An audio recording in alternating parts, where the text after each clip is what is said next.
¿Qué tal? Saludos desde el Concello Mieres, aquí en el Picu Polio, donde miráis lo que tengo una palma na mano, é una vacachoria, como diría mi mamá, que é del Concello Chena, o vacayoria, también conocida en castellano como ciervo volante, que yo cuando siento lo de ciervo volante pienso en un venau volando, no pienso en una vacachoria.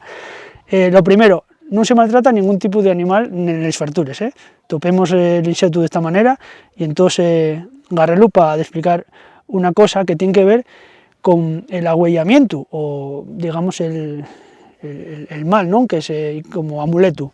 Hay una cosa que se llama el alicornio que se hacía para pasar el agua y era un cuerno de venau y que se metía en un vaso de agua y entonces se hacía ese tipo de rito, pues eso, para espantar el mal. Se tenía la conciencia de que era el cuerno de un unicornio, pero bueno, en realidad era el cuerno de un venau. Bueno, pues si os dais cuenta, de alguno ya lo vería, a la vaca choria falta ahí una morgaza, porque tiene dos morgaces, y esta tiene una. Bueno, pues qué cosas, lo que lle, como nos ponen a huevo contar historias. En algunos pueblos asturianos garrábase les morgaces de la vaca choria y metíase en bolso como si fuera un amuleto, porque si vos dais cuenta, toca la David, toca la morgaza de la vaca choria. Ye duro, ye una especie como, fae una referencia al venau, a los cuernos del venau. Entonces, en algunos pueblos metíanse les morgaces, les tiñaces de la vaca choria en bolso, porque también facía como un amuleto pa contra el mal.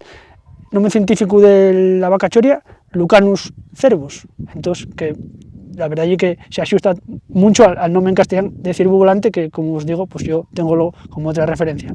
Y nada más que esto, cuidado con ellos, porque de algún que está viendo el vídeo, sabe lo de cuando llenen más niños, que había muchos más que ahora que vense menos, que dante un plisco y faente, cuidado, pues agárrate un cacho de piel.